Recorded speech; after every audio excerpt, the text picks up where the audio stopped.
नमस्ते। मेरा नाम डॉक्टर नितिन अग्रवाल है और मैं डाइजेस्टिव हेल्थ स्पेशलिस्ट ग्रुप में एक गैस्ट्रोएंटरोलॉजिस्ट मतलब एक पेट और जिगर का डॉक्टर हूँ। आज मैं आप सबको कोविड-19 की वैक्सीन्स के बारे में कुछ ज़रूरी बातें बताना चाहता हूँ। अब तक अमेरिका में 2 वैक्सीन्स उपलब्ध हैं।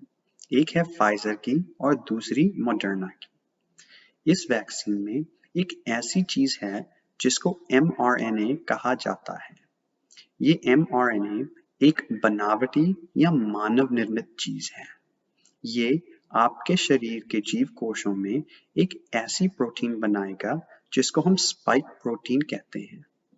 ये स्पाइक प्रोटीन आमतौर पर कोविड-19 में पाया जाता है। आपका शरीर ये स्पाइक प्रोटीन का इस्तेमाल करके कोरोना वायरस के विरुद्ध लड़ने वाले प्रोटीन या एंटीबॉडीज बना सकेगा। अगर आप कोविड-19 के संपर्क में आते हैं तो आपका शरीर ये एंटीबॉडीज का इस्तेमाल करके कोविड-19 से आपको सुरक्षित रख सकेगा। ये जानना जरूरी है कि ये वैक्सीन लेने से आपको कोविड-19 होने का कोई खतरा नहीं है, बल्कि आपको ये वैक्सीन कोविड-19 से सुरक्षित रखने में मदद करेगी। ये दोनों वैक्सीन लोगों को 2 खुराक में मिलती हैं। फाइजर की वैक्सीन 21 दिनों के अंतराल पर और मॉडर्ना की वैक्सीन 28 दिनों के अंतराल पर लगती है। इन वैक्सीन का पूरा प्रभाव पाने के लिए 2 खुराक लेना आवश्यक है। दोनों खुराक लेने के बाद 95% लोग कोविड-19 से सुरक्षित हैं। जहां मॉडर्ना की वैक्सीन 18 सालों से अधिक उम्र के लोगों में प्रमाणित की गई है, वहीं फाइजर की वैक्सीन 16 साल से अधिक उम्र के लोगों में भी इस्तेमाल की जा सकती है। ये जानने के लिए कि ये वैक्सीन सुरक्षित है या नहीं, FDA ने कोई कदम नहीं छोड़ा और संपूर्ण अध्ययन किया है। हजारों लोग इस वैक्सीन की वैज्ञानिक जांच में हिस्सा ले चुके हैं और लाखों ने वैक्सीन सुरक्षित रूप से लगवा भी ली है। आमतौर पर इस वैक्सीन के कुछ ही दुष्प्रभाव हैं। एक है इंजेक्शन की जगह पर थोड़ा दर्द होना और दूसरा है फ्लू जैसे लक्षण होना, जिनमें से मांसपेशियों में दर्द होना, बुखार होना, ठंड लगना और थकावट भी हो सकती है। ये लक्षण आत्मसीमित हैं और इनसे पता लगता है कि कोरोना वायरस से लड़ने के लिए हमारा शरीर तैयार हो रहा है। अब तक जिन भी लोगों को वैक्सीन लगवाने से एलर्जी हुई है, वो कुछ ही समय में खुद ही स्वस्थ हो गए।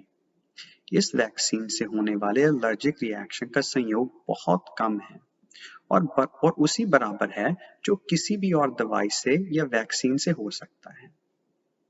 कोरोना वायरस वैक्सीन लगाने के बाद अगर आप किसी और बीमारी के लिए कोई और दवा ले रहे हैं, तो इनका आपस में कोई दुष्प्रभाव नहीं है।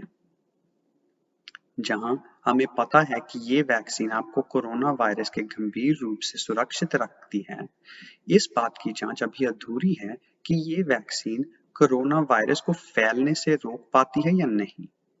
इस कारणवश वैक्सीन लगवाने के बाद भी आपको कोरोना वायरस से बचने के लिए सावधानी बरतनी चाहिए, जैसे कि लोगों से दूरी बनाए रखना, मुंह पर मास्क पहनना, समय समय पर हाथ धोना और CDC के द्वारा दिए गए निर्देशों का भी पालन करना चाहिए, ताकि ये बीमारी कम से कम फैल सके। जैसे जैसे लोगों को ये वैक्सीन लगेगी, आने वाले समय में ये पाबंदियां भी कम हो जाएंगी। जहां वैक्सीन आपको और आपके परिवार को कोरोना वायरस जैसी खतरनाक बीमारी से सुरक्षित रखेगी, वहीं ये वैक्सीन हमें इस महामारी को पराजित करने में भी सक्षम बनाएगी। इस समय हमारे राज्य का स्वास्थ्य विभाग हर किसी को वैक्सीन लगवाने की योजना बना रहा है।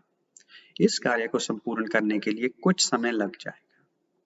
ये वैक्सीन कहाँ, कैसे और कब मिलेगी, इसकी जानकारी आप बनाए रखें। जैसे कि आप जानते हैं, सोशल मीडिया पर अच्छी जानकारी के साथ साथ गलत जानकारी भी बहुत तेजी से फैलती है। ये जरूरी है कि आप CDC और FDA जैसे भरोसेमंद सूत्रों या अपने डॉक्टर पर ही विश्वास करें। अपना कीमती समय देने के लिए बहुत बहुत धन्यवाद। मैं उम्मीद करूंगा कि आप और आपका परिवार सुरक्षित और स्वस्थ रहे। नमस्कार।